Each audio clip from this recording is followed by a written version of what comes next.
Gyronix.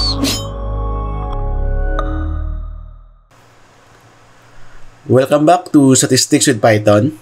Today we are diving into two fundamental data structure in Python, the list and tuples. We will learn how to create a list, how to access the elements using indexing and slicing the list. And lastly, we will learn how to create a tuple. Let's start with a list. List is an ordered and mutable collection of items enclosed in square brackets. And here's how you create one. Simply place the elements inside the square brackets. The syntax would be the list name.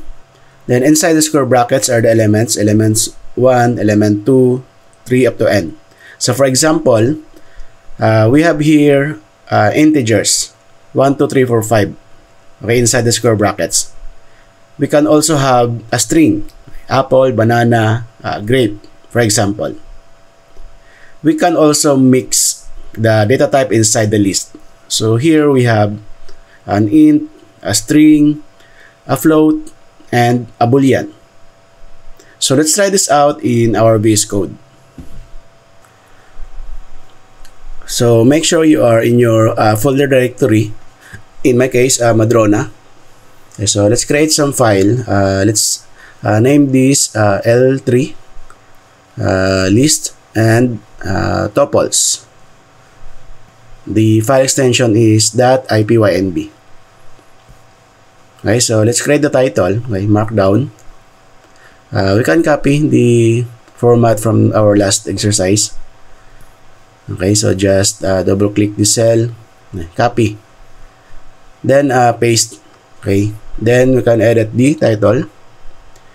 So we have list and tuples.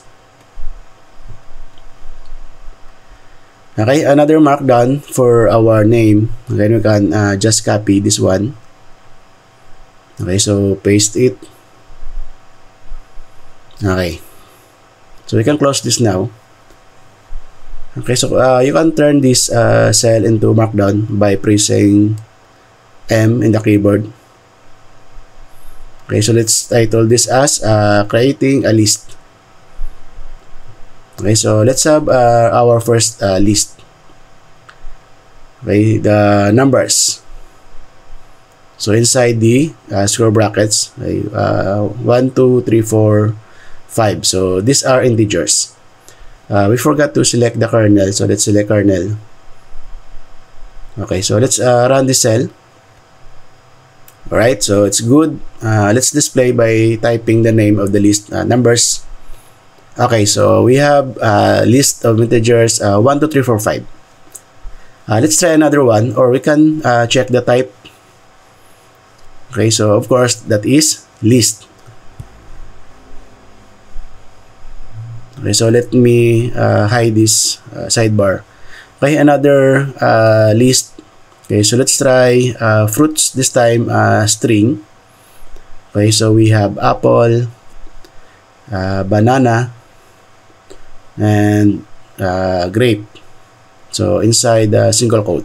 You can also have inside the double quote. Then let's try to display. Okay, so let's type fruits. Okay, so we have apple, banana, grape.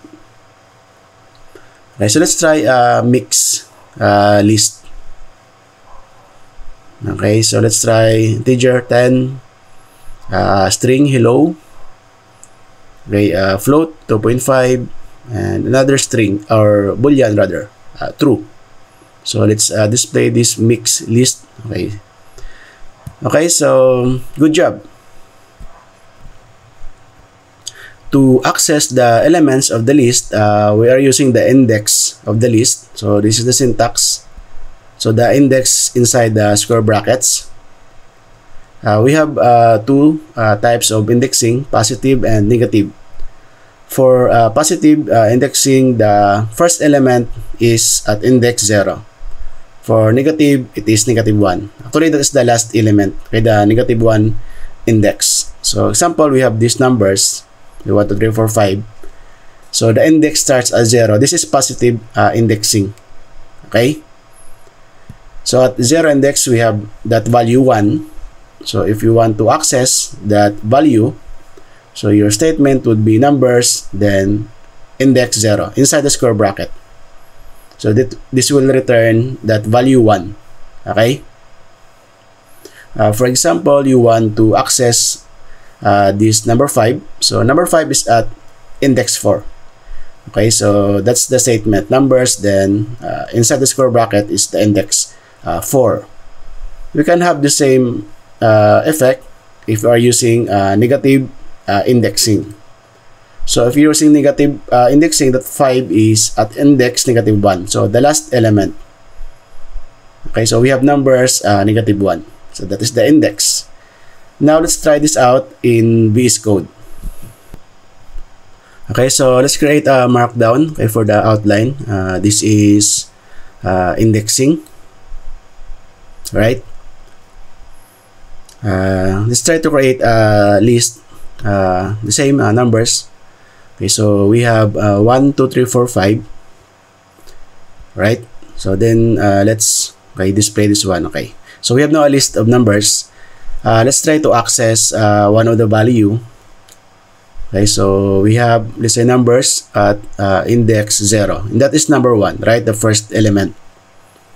Okay, so to return 1, let's try at, let's say, index 3. That is 0, 1, 2, 3, and that is the number 4.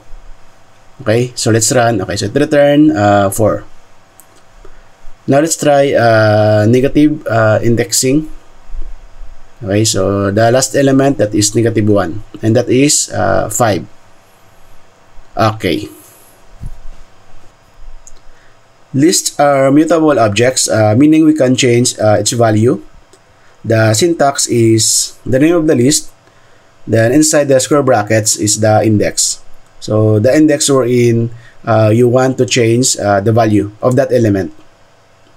For example, we have this list. So we have apple, banana, grape. So these are the index, okay, 0, 1, and 2. Suppose you want to change, okay, from apple to orange. So apple is at index 0, right? So this statement will assign this orange, okay, to that index 0. So the new list would be orange, banana, grape. Okay, so orange replace, okay, that apple. We can also use negative indexing, and using this negative indexing, that apple is at index negative 3. So this statement, okay, fruits negative 3, will also replace your apple with orange. Okay, so let's try this out in VS Code. So let's create an outline first. So let's label this as modifying elements. Okay, so let's create a list, fruits.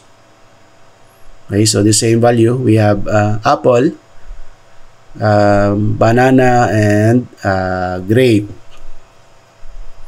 Okay, so let's try to run this list. Okay, so we have apple, banana, and grape. Now let's try to modify one of the element. Okay, so let's say at index 0. So at index 0, we have apple, right? So let's try to modify that one. Let's say we will assign orange to that index. So let's run these fruits. Okay, this is the new list now. So this apple is replaced by orange. Okay. Let's try negative indexing. Okay, so let's say at index negative 2. So negative 1, negative 2. That is banana. Okay, actually we refer to this new list. In a way, that is also banana. So let's try to run to verify. Okay, so at negative 2 we have banana. Okay, let's try to modify. Let's say blueberry. Okay, then let's run the new list. Okay, so this banana is replaced with blueberry. Well done. Another thing you can do with the list is you can add elements using two methods, append and insert. append will add to the last element, but insert, you can choose the index where you want to add the new element. For example, we have this, again, the fruits list. So this statement, fruits that append orange, will add the orange at the last element after the grape. Okay? So the new list would be apple, banana, grape, then orange. So orange is append or add after the last element. Okay? But this one, fruits that insert, so we have index 1, meaning you want the blueberry to be at index 1 after the apple. Right? So the new list would be apple, blueberry, banana, and grape. So let's try this out in VS Code. So let's create an outline first. Okay, so let's name this adding elements. Okay, so let's create a list. Okay, so fruits. So we have apple, banana, and of course grape. Okay, so let's check the list. Okay, so we have apple, banana, grape. Okay, let's try to add elements using the append method. So let's append orange. So it will be added after the grape. Okay, so let's check. Okay, so we have now, okay, orange is added after the grape. Now let's try the insert method. So let's try to insert new element at index 1. Okay, so let's say blueberry. Okay, so let's check. Okay, so we have the blueberry at index 1, so the second element. Okay, if we can add element to a list, we can also remove element. So using these two methods, the remove and pop. Pop requires an index. We have also this keyword, the in, which checks if an element exists in the list. So the syntax is the element, name of the element, the in keyword, then the name of the list. So for example, again, we have this fruits list. So the statement apple in fruits. So we'll check if apple is in the list. So apple is in the list, right? So it will returns true. But if you say blueberry in fruits, it will return false. We can also remove this apple using the remove method. Okay, so apple will be removed from this list. So the new list would be banana and grape only. Okay? Using the pop method, so you would say fruits that pop, then the index 0. So apple is at index 0. This will remove apple from the fruits. So let's try this out in VS Code. Okay, so let's create an outline. Let's name this, of course, removing elements. Okay, now let's create a list. So okay, we copy these fruits.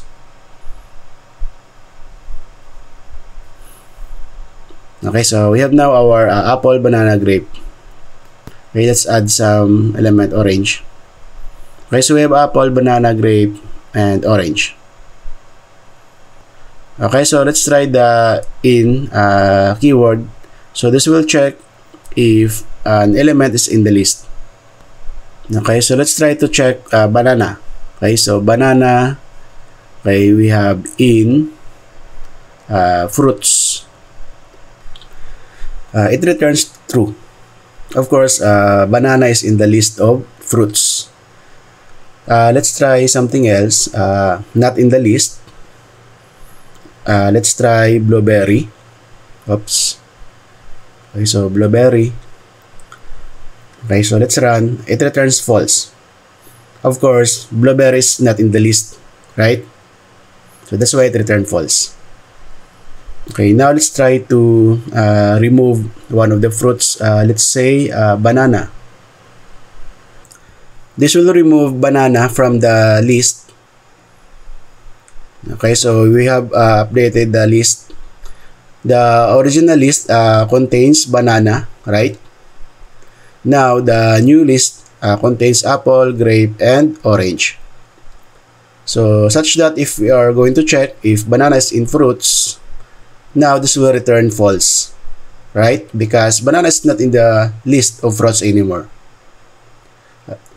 And if we're going to attempt to remove banana which is not in the list, okay, we have an error. So the error is that, okay, the item is not in the list, right? Now let's try to remove item using pop. Okay, let's copy this first so that we have reference. So let's go back to our original list. Okay, so let's try to use pop. Okay, so for example, fruits that pop, let's try index 0, and that is apple. So this will remove apple from the list. Okay, so I have run that one, so it remove apple from the list. So I will try to run in the new cell. Okay, so we have now banana, grape, orange. So apple is removed. Okay, so well done. You can also sort elements in the list first using the sort method. This one mutates the list, meaning it will modify the original list directly. Okay, so the syntax would be the name of the list, then dot sort. So since this is a method, we are using the dot notation. Alright? Sorted is a function. This one returns a new list but leaves the original list unchanged. Since this is a function, so it needs to pass, or you need to pass an argument. In this case, that is the list itself. For example, we have this unsorted list 31542. To sort this out using the method, so the statement would be numbers.sort, and it will return the sorted list. Okay, 1, 2, 3, 4, 5. However, the sorted function doesn't mutate the list, so you need to assign the sorted list to itself if you want to modify the list, in this case the numbers list. Alright, so let's try this out in VS Code. Let's create the outline first. Let's label this as sort. This is the method. Sort and sorted. So sorted is the function. Okay, so now let's create the numbers list. So we have numbers equal, let's say 3, 1, 5, 4, 2. So this is unsorted, right? Okay, so we have 3, 1, 5, 4, 2. So let's sort this list using the method. So we have numbers that sort. This will mutate the list. So we can verify by running the list. Okay, so we have now 1, 2, 3, 4, 5. We can also reverse this one. But by default, the reverse is false. Okay, so if we run this statement, so we have 1, 2, 3, 4, 5. So if you want to reverse that, you set this to true. Okay? Okay, so this is now descending order. So by default, that is ascending. Okay, so you can remove this one again. That is reverse equals false by default. Alright, so let's try to perform the sorted. So let's run this again since the list now is sorted. So we can verify. Okay, numbers. Okay, so this is now an sorted list. Okay. So let's try to perform the sorted function. Okay, so we have a typo. Okay. So let's run this. Okay, so it returns the sorted list 1, 2, 3, 4, 5, but it doesn't mutate. So we can verify that by running the list again. So we have 3, 1, 5, 4, 2. So it doesn't mutate the list. So this one, the numbers that sort. So this method mutates the list. However, this function, so it only returns the sorted list. Okay? So if you really want to modify the content of the list, so you need to assign. Okay, so you can have numbers equal sorted numbers. Okay, so let's verify. Okay, now so it assign your content. Okay, the 1, 2, 3, 4, 5. So we can also reverse the list. So by setting this to true. Okay, so let's run. Alright, so we have now 5, 4, 3, 2, 1. Okay, well done. Next is slicing the list. This process extract a subset of elements from a list. The syntax is the name of the list. Then you need to provide the start index, the end index, and the step. By default, the step is 1. So for example, we have this list of characters A, B, C, X, Y. So the index is 0, 1, 2, 3, 4. Okay. Now this statement, so this chars, the name of the list, starts at index 1, and that is letter B, and it ends at index 4. And you have to remember this, that index 4 will not be included in the subset. That's how the slicing works. So again, the end index, in this case, the index 4 will not be included. So which means it will only return that characters B, C, and X.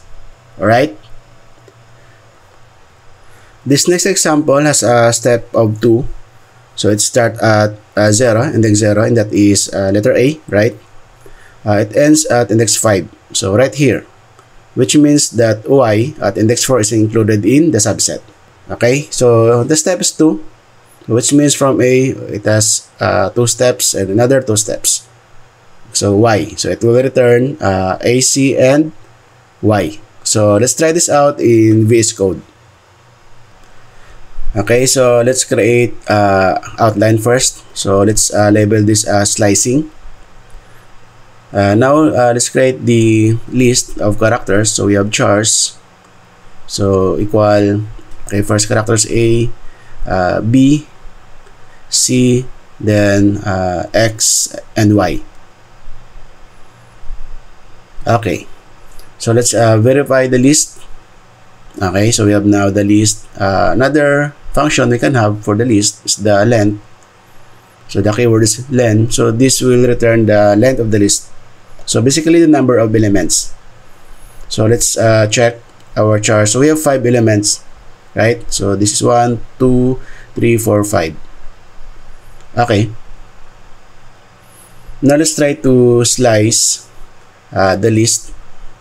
So let's say we'll start at index 1. So we'll end at 4.